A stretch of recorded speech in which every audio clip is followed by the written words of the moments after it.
बहुत बहुत स्वागत है सभी का पढ़ाई करो लर्न पर। आज की क्लास हमारी बहुत ही महत्वपूर्ण है क्योंकि आज की क्लास में हम finally human knowledge and enrolment studies जो कि आपका पेपर होता है कंपलसरी का, ये बीए बीएससी बीकॉम सभी कोर्सों आपके को कार्डिको कोर्स के तहत यही पेपर आपको देना रहता है। आज की क्लास के माध्यम से ये जो क्वेश्चन पेपर हम सॉल्व करा रहे हैं, ये क्वेश्चन पेपर आपका है माँ शाकंभरी विश्वविद्यालय सहारनपुर का। ये बीएससी और बीकॉम का क्वेश्चन पेपर है। जैसा कि आपकी परीक्षा भी कल आपकी लगी हुई है, जैसा कि कल जो आपका पेपर पढ़ रहा है, बहुत सारे विश्वविद्यालय का परीक्षा जो है लगी हुई है। जैसा कि कल आपका जो पेपर पड़ेगा वो आपका बीयू झांसी यानी बुंदेलखंड यूनिवर्सिटी झांसी का पेपर कल ही आपका लगा हुआ है। मैं आपको बताने का प्रयास करूंगा। मैंने आपके बहुत सारे विश्वविद्यालय के मैंने पेपर ऑलरेडी मैंने सॉल्व कर रखे हैं। वैसे तो बीयू झांसी की हम बात करें तो उसमें जो है पेपर जमा करा लेते हैं स्कूल वाले, लाने नहीं देते हैं, इसलिए बीयू झांसी के कोई भी पेपर मेरे पास अवेलेबल नहीं है। और यूपी की जितने भी विश्वविद्यालय मैंने करीब करीब सभी जितने भी विश्वविद्यालय में पेपर यदि लाने देते हैं स्टूडेंट को, तो उतने में करीब करीब सभी विश्वविद्यालय के पेपर को मैंने सॉल्व कर रखा है। प्ले लिस्ट का लिंक मैं डिस्क्रिप्शन में दे दूंगा और साथ में आपके बहुत सारे विश्वविद्यालय के पेपर हो चुके हैं जिसके मैंने आंसर की भी प्रोवाइड कर दी है। आप जाकर हमारे चैनल के माध्यम से आप जो कंपलसरी का आपको पेपर देना रहता है आपका थर्ड सेमेस्टर में, उसकी तैयारी आप कर सकते हैं। इसकी जो है मैंने चैप्टर वाइज क्लासेस भी मैंने करा दी हैं आपके इसी human knowledge and environmental studies की, आपके मानव मूल और पर्यावरणीय अध्ययन की चैप्टर क्लासेस की करा दी। सिर्फ टोटल आपकी 4 आपकी यूनिट थी। आप चाहे तो चैप्टर क्लासेस ले सकते हैं या फिर जो मैंने रिसेंटली अभी पेपर हुए हैं उसकी मैंने आंसर की प्रोवाइड की है, आप उनको भी देखकर जा सकते हैं। देखकर सभी प्रश्नों को रट के आप जा सकते हैं, कोई भी दिक्कत नहीं है। यदि आप 2 से 3 वीडियो आप देख के जाते हो हमारे चैनल के, तो आपको अपने एग्जाम में किसी भी प्रकार की प्रॉब्लम नहीं होगी और अपने एग्जाम के आप जो है पूरा का पूरा पेपर आप सॉल्व करके आओगे। चलेगा, बहुत ही तीव्र गति से पेपर को हम सॉल्व कर रहे हैं। इसलिए जो भी विद्यार्थी देख रहा हो, चाहे किसी भी विश्वविद्यालय का हो, यूपी की जितने भी यूनिवर्सिटी हैं सभी का सिलेबस सेम है, सभी की परीक्षा ओएमआर सीट पर ही कराई जाती है। यही क्वेश्चन सभी विश्वविद्यालय में आपको देखने को मिलेंगे। तो आपका जो है बीयू झांसी का कल आपका पेपर लगा हुआ है बीएससी और बीकॉम का, ठीक है। और जो है फिर इसके बाद जो है आपका 3 तारीख को जो है फिर आपका बीयू झांसी का पेपर लगा हुआ बीए वालों का। बीएससी बीकॉम का कल पढ़ रहा है 2 तारीख को, 3 जनवरी को पढ़ रहा है आपका बीए वालों को पेपर। इसके बाद हम बात कर लें तो आपका 7 जनवरी आपको पेपर लगा हुआ किसका, जेएनसीयू का पेपर लगा हुआ है, यानी जन नायक चंद्रशेखर यूनिवर्सिटी जो कि बलिया में पड़ती है, जो कि यूपी की यूनिवर्सिटी है। उसमें भी जो है 7 जनवरी को उसमें पेपर लगा हुआ है। और जो है माँ शाकंभरी विश्वविद्यालय सहारनपुर जिसका, ठीक है, ये जो क्वेश्चन पेपर आपका पढ़ रहा है माँ शाकंभरी विश्वविद्यालय सहारनपुर में, तो ये क्वेश्चन पेपर 8 जनवरी को माँ शाकंभरी विश्वविद्यालय सहारनपुर में पेपर आपका लगा हुआ है। ये जितने भी यूनिवर्सिटी हैं, एमजीक्यूपी का भी पेपर आने वाले समय में लगा हुआ है। ये सभी विश्वविद्यालय के लिए बहुत ही महत्वपूर्ण साबित होगा, ठीक है। आप कम से कम 2 पेपर आपको देख के चले जाना है, बस इससे बाहर आपको अपने एग्जाम में कोई भी क्वेश्चन आपको मिलने वाला नहीं है। चलेगा, बहुत ही तीव्र गति से पेपर को हम सॉल्व करा रहे हैं। इसलिए जो भी विद्यार्थी हमारे चैनल पर फर्स्ट टाइम विजिट कर रहा है तो वीडियो को लाइक कर दे, साथ में हमारे चैनल को भी सब्सक्राइब कर रखिएगा, क्योंकि मैं इस चैनल पर बीए बीएससी के हर सेमेस्टर के एग्जाम की तैयारी कराता हूं, जिसकी वजह से अपने एग्जाम में आप अच्छे नंबर प्राप्त कर सकते हो। पेपर आपका जो है 2 घंटा आपका समय दिया जाएगा। बीयू झांसी में और माँ शाकंभरी विद्यालय सहारनपुर का सभी का जो है सेम ही रहेगा। 75 नंबर का पेपर कुछ यूनिवर्सिटी में आता है, कुछ यूनिवर्सिटी में 100 नंबर का आता है। और 2 घंटा आपका इसका जो है समय आपका दिया जाएगा। ओएमआर सीट पर इसकी परीक्षा कराई जाएगी सभी विश्वविद्यालय में। चलेगा, अब जितने क्वेश्चन कह रहा है तो सबसे पहले परीक्षा के जो निर्देश इसमें रहते हैं उसमें आपको पढ़ लेना है कि कितने क्वेश्चन कह रहा करने को। जितने कह रहा है उतने ही कीजिएगा, ज़्यादा आपको क्वेश्चन करने की बिल्कुल भी आवश्यकता नहीं है। चलेगा, हम प्रश्न नंबर 1 पे आ चुके हैं, जो कि हमारे स्क्रीन पे आ चुका है कि अधिकांश जो है सामाजिक नेटवर्क सेवाएं जो होती हैं ये किस पर आधारित होती है, तो वेब पर होती हैं, ठीक है। किस पर होती है, वेब पर होती है। इसका पहला ऑप्शन पूर्णतः सत्य रहेगा।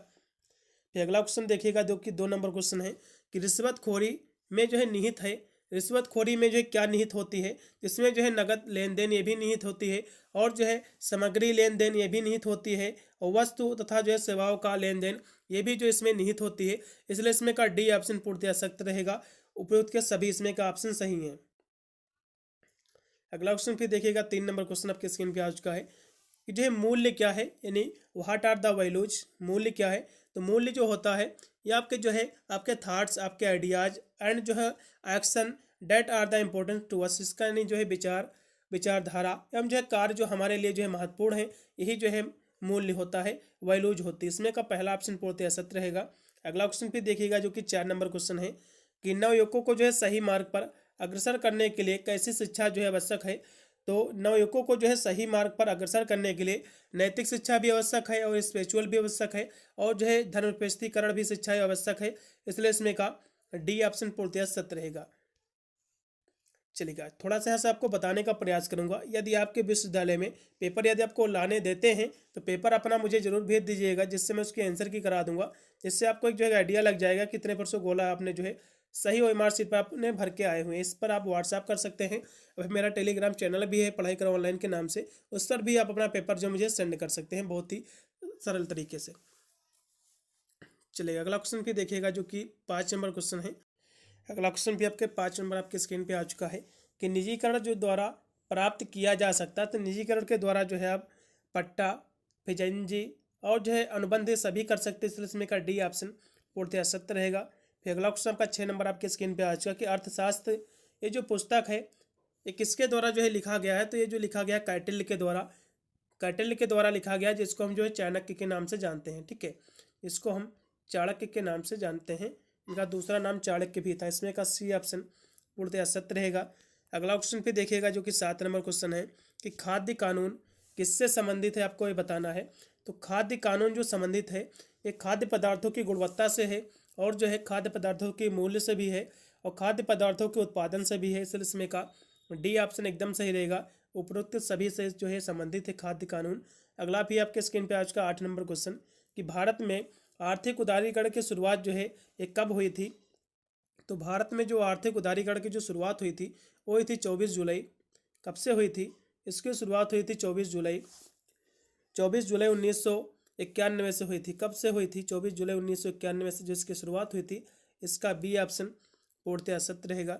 अगला क्वेश्चन पे देखिएगा जो कि 9 नंबर क्वेश्चन है कि कौन सा उद्योग अन्य उद्योगों की तुलना में अधिक नैतिक मुद्दा का जो है सामना करता है।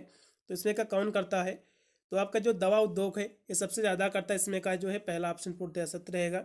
अगला फिर देखिए, फिर 10 नंबर क्वेश्चन आपके स्क्रीन पे आ चुका है कि प्रबंधन के क्षेत्र में किसका हर अध्याय महत्वपूर्ण जो है मार्गदर्शन करते। श्रीमद् भगवत गीता जो है ये आपके हर क्षेत्र में आपका एक कह सकते हो महत्वपूर्ण आपका जो है मार्गदर्शन करती है।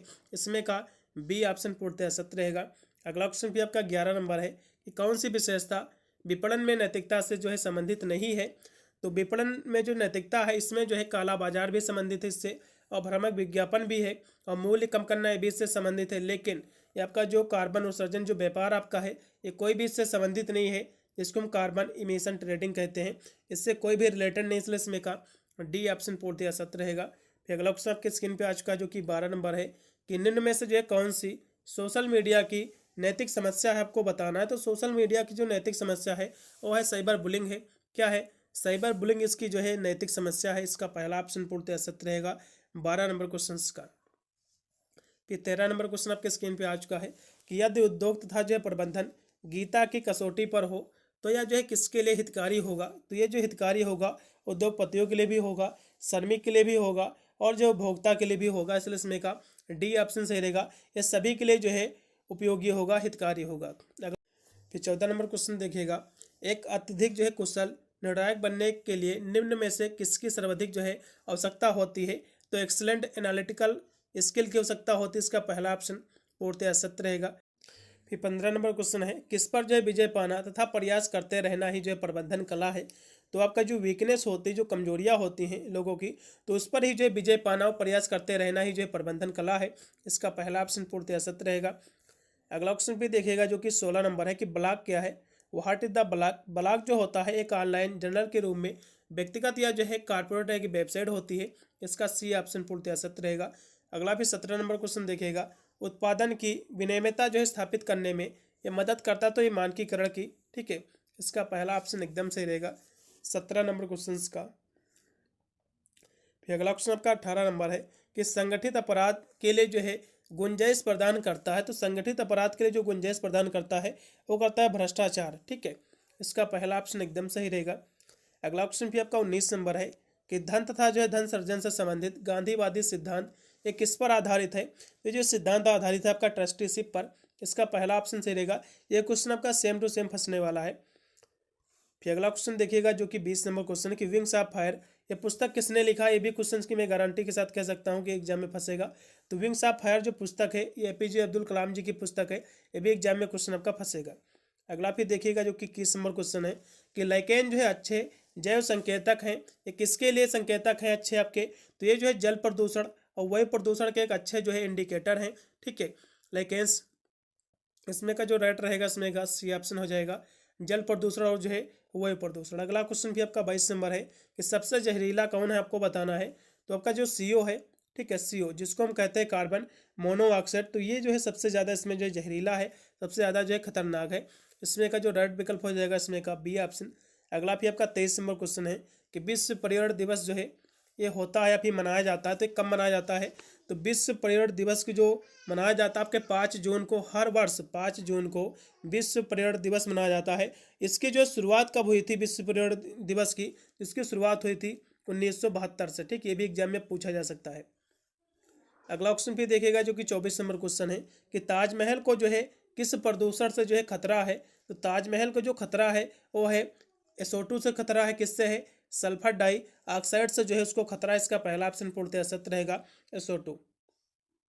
अगला क्वेश्चन पे देखिएगा जो कि 25 नंबर क्वेश्चन है कि प्राकृतिक संसाधन संरक्षण का एक जो है महत्वपूर्ण कारक है, तो इसका कारण क्या है आपको बताना है। तो इसका जो महत्वपूर्ण एक कारण है वो क्या है आपको बताना। तो ये जो कारण है जैव विविधता का जो है संरक्षण करना है। इसका पहला ऑप्शन पूर्णतः सत्य रहेगा इसमें का 25 नंबर क्वेश्चन का।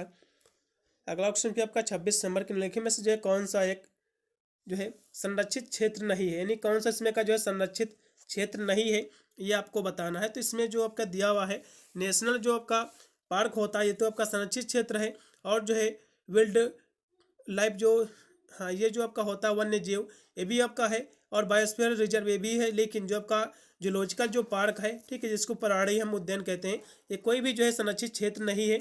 इसलिए इसमें का बी ऑप्शन पूर्णतः सत्य हो जाएगा। फिर अगला आपका 27 नंबर क्वेश्चन है कि निम्नलिखित में से जो है कौन सा ex-situ संरक्षण का उदाहरण है। ex-situ क्या होता है और in-situ क्या होता है, ये थोड़ा सा इसके बारे में समझेंगे।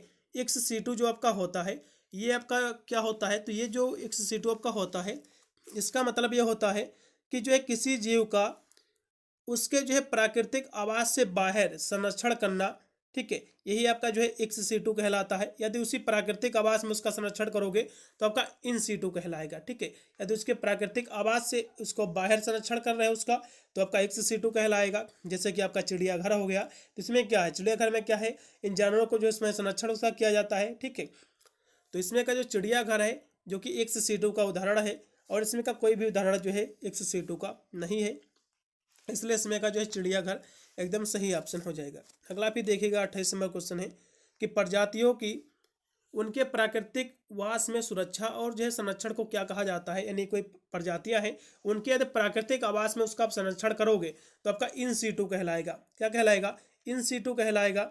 यदि जो है अब उससे बाहर कर रहे हो उसके प्राकृतिक आवास से, तो आपका जो है ex-situ कहलाएगा। ये 2 पॉइंट आपको याद कर लेना, एग्जाम में फंसेगा। तो क्योंकि यहाँ से प्राकृतिक आवास में ही बात कर रहा है, तो आपका जो है in-situ हो जाएगा, in-situ कंजर्वेशन हो जाएगा। इसमें का जो राइट विकल्प रहेगा वो रहेगा इसमें का बी ऑप्शन। फिर अगला क्वेश्चन आपके स्क्रीन पे आ चुका है। अगला भी आपका 29 नंबर क्वेश्चन आपके स्क्रीन पे आ चुका है कि अम्लीय वर्षा वायुमंडलीय सांद्रता में किसकी जो है वृद्धि के कारण होता है। तो ये जो वृद्धि होती है इसमें किसके कारण होती है, तो ये होती है SO2 और जो NO2 के कारण। SO2 कौन सी गैस आपकी है, तो SO2 जो आपकी है ये सल्फर डाइऑक्साइड है, और आपका NO2 जो है ये आपकी जो है नाइट्रोजन ऑक्साइड है, ठीक है। इसमें का दूसरा ऑप्शन एकदम सही हो जाएगा। अगला क्वेश्चन भी आपका 30 नंबर है कि राष्ट्रीय जो है हरित प्राधिकरण, यह जो अधिनियम है जो कि 2010 में बना था, इसको लागू कब किया गया था आपको बताना। तो ये जो आपका है NGT है, ठीक है। NGT आपका जो है इसका फुल फॉर्म होता है नेशनल ग्रीन ट्रिब्यूनल। इसका पहली बात तो आपको फुल फॉर्म आपको रट लेना है क्योंकि एग्जाम में फंसेगा।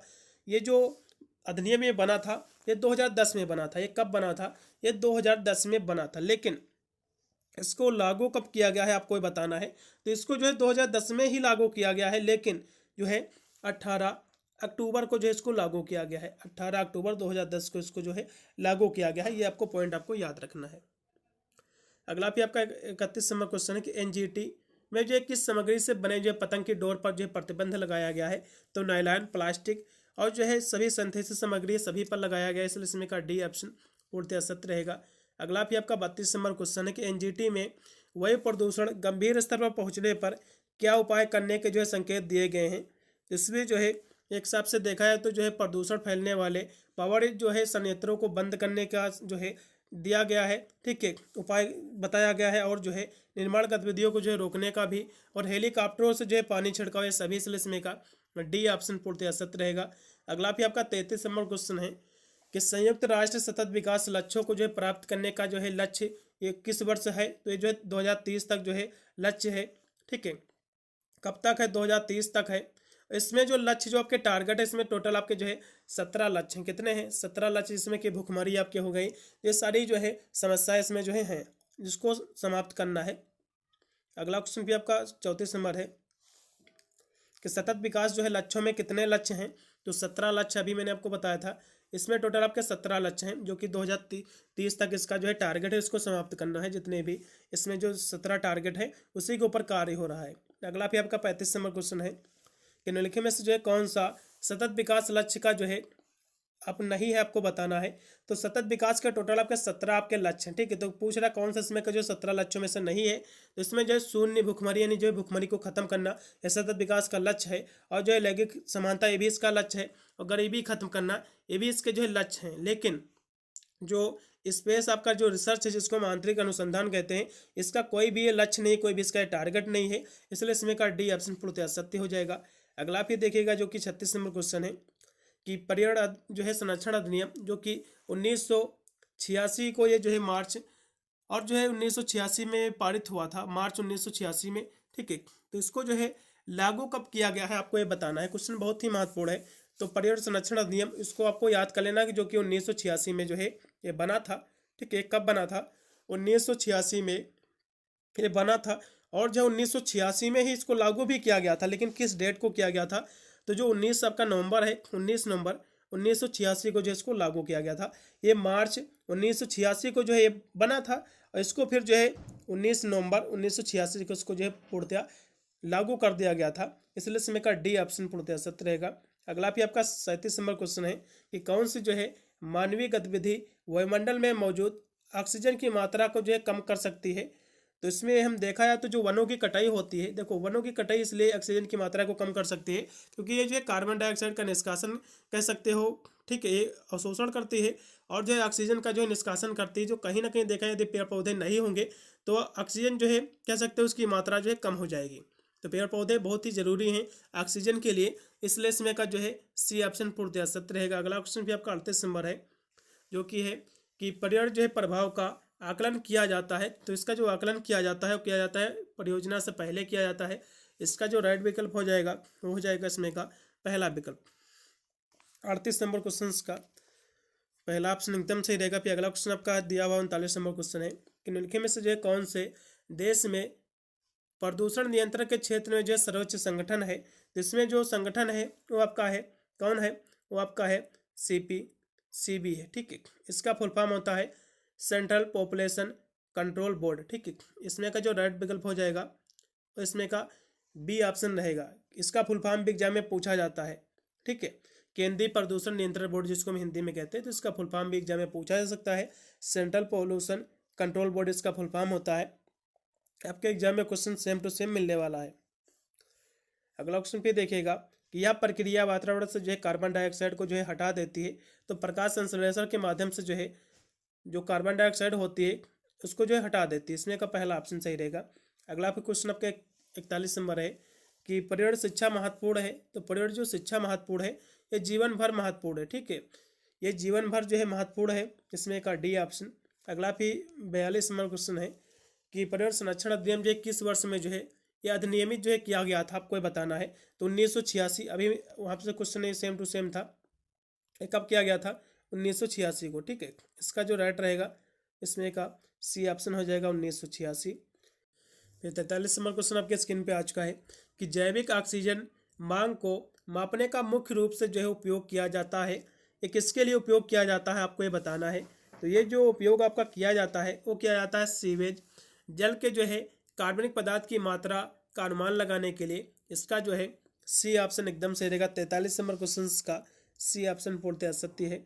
अगला फिर 44 नंबर क्वेश्चन है कि परस्पर जो है जुड़े खाद्य श्रृंखलाओं के जो है जटिल नेटवर्क को जो है क्या कहा जाता है।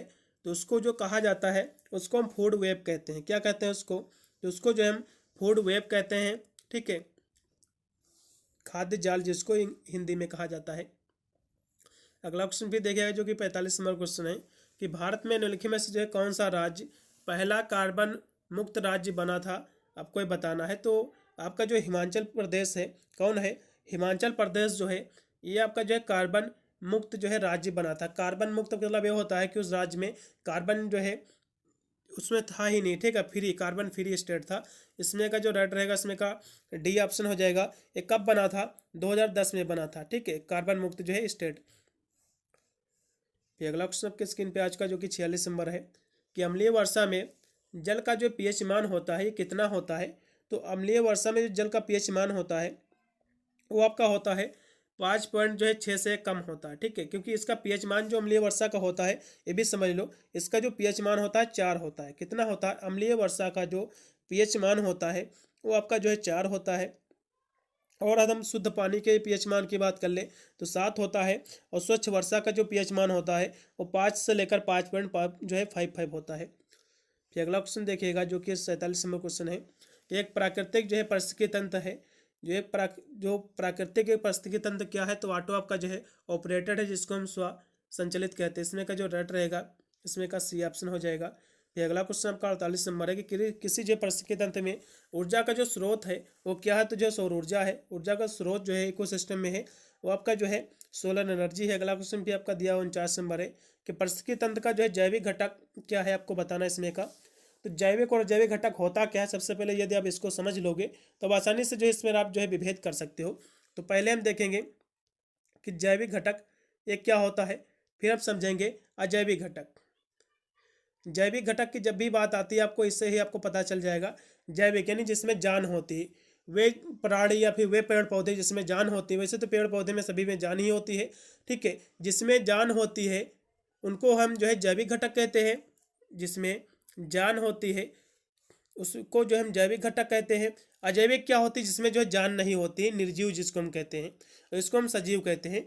अब इससे आपको आइडिया लग गया जो कि यहाँ से अजैविक घटक की बात कर रहा है। तो अजैविक घटक कौन कौन से होते हैं, इसके एग्जाम्पल जिसमें जान नहीं होती है, तो आप कहोगे जैसे कि आपका जल हो गया, आपका मिट्टी हो गया, और आपकी जो वायु होगी यानी हवा होगी, तो इसमें कोई भी जान नहीं पाई जाती है, ठीक है। यानी जो बैक्टीरिया, प्लांट और जो है उपभोक्ता जो होता है इसमें तो जान होती है, लेकिन जो पानी होता है, जो जल होता है, इसमें कोई भी जान नहीं होती है। इसलिए इसमें ये जो है जैविक घटक का जो है एग्जाम्पल उसका जो है उदाहरण है, इसलिए इसमें का पहला ऑप्शन पूर्णतः सत्य रहेगा। और नीचे के जो 3 दिए हुए आपके जैविक घटक हैं, ठीक है। अगला फिर आपका 50 नंबर क्वेश्चन की जो है तालाब पारिस्थितिकी तंत्र में जो है संख्या का जो पिरामिड होता है सदैव जो है सीधा होता है। इसका जो राइट रहेगा इसमें का ऑनली बी ऑप्शन इसमें का जो है एकदम सही हो जाएगा। फिर अगला क्वेश्चन आपका आ चुका है कि ऊर्जा का पिरामिड होता तो ऑलवेज जो है अपराइट होता है, ये जो है ये भी सदैव जो है सीधा ही होता है। इसमें का भी जो है बी ऑप्शन पूर्णतः सत्य रहेगा। अगला भी आपका 52 नंबर क्वेश्चन की एक जो है खाद्य श्रृंखला ये बनी होती है। तो एक जो खाद्य श्रृंखला आपकी जो बनती है तो कैसे बनती है, इसमें सबसे पहले जो आपके उत्पादक आते हैं, ठीक है, पहले क्या आते हैं इसमें प्रोड्यूसर आते हैं। प्रोड्यूसर को जो है शाकाहारी जो कि खाते हैं, पेड़ पौधे आपके क्या होते हैं, आपके प्रोड्यूसर होते हैं। फिर प्रोड्यूसर को जो है शाकाहारी जीव भी खाते हैं जिसको हम जो है प्राथमिक उपभोक्ता कहते हैं। उसके बाद जो है प्राथमिक उपभोक्ता को जो है मांसाहारी जो खाते हैं, फिर अपना भोजन बनाते हैं। तो इस तरह से एक जो है खाद्य श्रृंखला बन जाती है। तो इसमें का जो रेट रहेगा उत्पादक, शाकाहारी, फिर मांसाहारी, इसमें का बी ऑप्शन पूर्णतः सत्य रहेगा। अगला फिर 53 नंबर क्वेश्चन है कि विश्व का जो है सबसे बड़ा पारिस्थितिकी तंत्र क्या है, आपको बताना तो जो है महासागर है, ठीक है। इसमें का पहला ऑप्शन भी आपका 54 नंबर क्वेश्चन है कि एक जो खाद्य श्रृंखला में जो है शाकाहारी प्राणी जो होते हैं क्या होते हैं। देखो जो आपका खाद्य पिरामिड आपका होता है तो सबसे पहले आपके जो उत्पादक इसमें आते हैं, क्या आते हैं, उत्पादक आते हैं। उत्पादक कौन होते हैं, कहोगे पेड़ पौधे होते हैं। क्या होते हैं, पेड़ पौधे आपके जो उत्पादक होते हैं। अब इनको जो है शाकाहारी जीव खाते हैं। कौन खाते हैं, शाकाहारी जो है, शाकाहारी जो है जानवर खाते हैं जैसे कि जीव। इसमें शाकाहारी में कौन कौन से आ जाएंगे, जैसे कि बकरी हो गई, ठीक है, आपके जो है गाय आ गई, भैंसें आ गई, तो ये सब जो है हिरन, तो ये सारी जो है शाकाहारी में आ जाएंगे, क्योंकि इनको हम जो प्राथमिक उपभोक्ता कहेंगे। जो शाकाहारी होते हैं इसको हम प्राथमिक उपभोक्ता कहते हैं, क्योंकि ये तो उत्पादक होते हैं। इन उत्पादक को जो खाते हैं उनको हम कंज्यूमर कहते हैं, प्राइमरी कंज्यूमर इसको जो शाकाहारी होते हैं। फिर जो है सेकेंडरी आपके कंज्यूमर होते हैं जो कि इन शाकाहारी जानवरों को खाकर अपना जो है भोजन बनाते हैं। तो जो कि खाद्य श्रृंखला में शाकाहारी जो प्राणी होते हैं ये प्राइमरी आपके जो उपभोक्ता होते हैं। इसका जो राइट रहेगा इसमें का बी ऑप्शन हो जाएगा। अगला क्वेश्चन फिर देखिएगा जो कि 55 नंबर क्वेश्चन है कि तालाब के जो पारिस्थितिकी तंत्र में खाद्य श्रृंखला जो है शुरू होती है, तो जो पादप प्लवन से शुरू होती है। इसका जो राइट रहेगा इसमें का, और रहेगा इसमें का बी ऑप्शन पूर्णतः सत्य रहेगा 55 नंबर क्वेश्चन का। अगला क्वेश्चन भी आपका 56 नंबर की पारिस्थितिकी तंत्र शब्द जो है किसके द्वारा जो है दिया गया है, तो जो है पारिस्थितिकी तंत्र जो शब्द इकोसिस्टम ये एजी टेंसले ने दिया था। किसने दिया था ये शब्द, तो एजी टेंसले के द्वारा जो है ये शब्द दिया गया था। कब दिया गया था, 1900 कब में दिया गया था, 1935 में। ठीक है। अगला क्वेश्चन आपका 57 नंबर है कि CSR का जो है फुल फॉर्म क्या होता है, तो C से होता कॉर्पोरेट, S से होता सोशल, R से होता रिस्पॉन्सिबिलिटी, इसलिए इसमें का डी ऑप्शन पूर्णतः सत्य रहेगा। अगला क्वेश्चन भी देखिएगा जो कि आपके स्क्रीन पे आ चुका 58 नंबर कि भारत की जो है सबसे पुरानी कंपनी कौन सी है, ये आपको बताना है। तो यहाँ से थोड़ा सा इसके पहले हम सभी के बारे में हम देख लेंगे, ये जो कब इसका जो है स्थापना इसकी कब हुई थी, तभी आपको जो स्पष्ट आपको पता चल पाएगा कि सबसे पुरानी इसमें की जो है कंपनी कौन सी है। तो इसमें हम रिलायंस की बात कर ले।